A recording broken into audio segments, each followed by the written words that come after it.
Welcome back to the Deep Dive.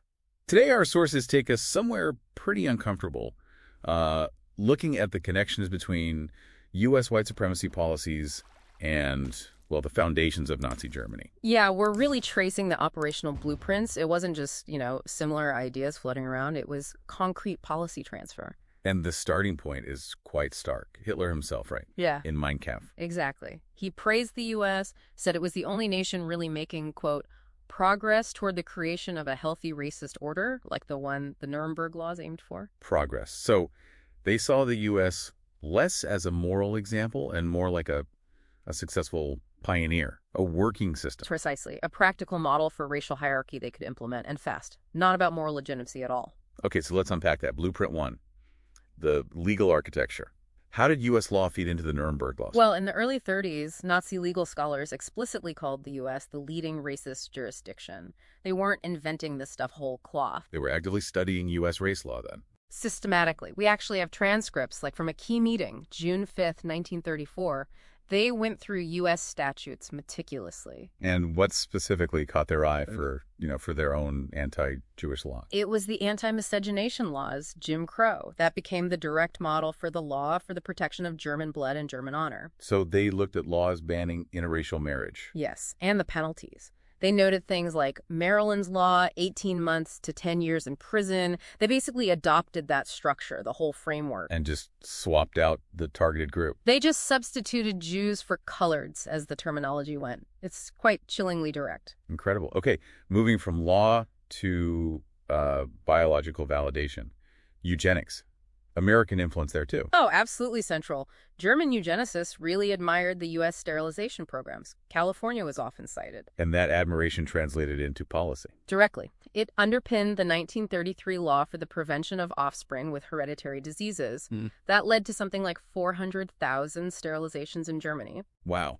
And adopting those policies, that seems like a sort of gateway step, wouldn't you say, towards something worse? It really was. It established the precedent for, let's call it, medical violence via state authority, the state claiming the right to control reproduction based on biology. Once that door was opened. Exactly. It made the administrative and maybe psychological leap to the idea of life unworthy of life, which fueled the later secret T4 euthanasia program, much smaller.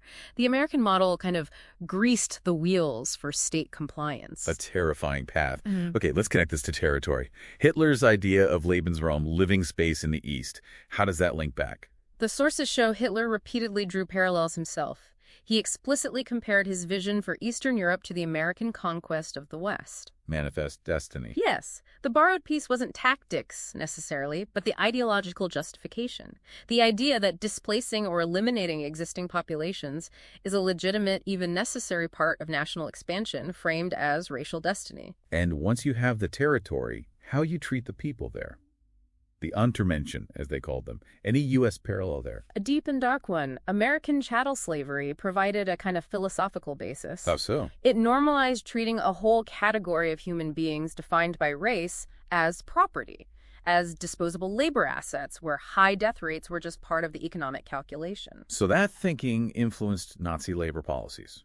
It fed directly into the Ostarbeiter system, using captured Eastern Europeans, Slavs, and others as forced labor, and crucially, the extermination through labor policy. Where death wasn't just a byproduct, but almost integrated into the system. Yes. High mortality was accepted, even planned for, as part of the exploitation. Disposable labor. Okay, let's pull this together. We've got Jim Crow informing racial laws, American eugenics providing a scientific basis for sterilization, manifest destiny justifying conquest, and chattel slavery offering a model for exploitation. Those are the key transfer points, the blueprints. But the crucial difference, the really horrifying part, is the speed and the totality of the Nazi application. Right. They took these concepts and just hit fast forward with lethal intent. Think about the Nuremberg laws. They didn't just restrict rights. They immediately, irrevocably stripped German Jews of citizenship, made them stateless overnight. A necessary step before you can eliminate people. Precisely. It shows how these tools of oppression, developed over time in one context, could be adapted and radicalized elsewhere with terrifying speed. It's a transnational story. Which leaves a final thought for you, listening. Knowing that these foundational elements of codified bigotry were shared, adapted, and transferred across borders back then, how does that change how you might view the history, and maybe even the present, of racial policies today?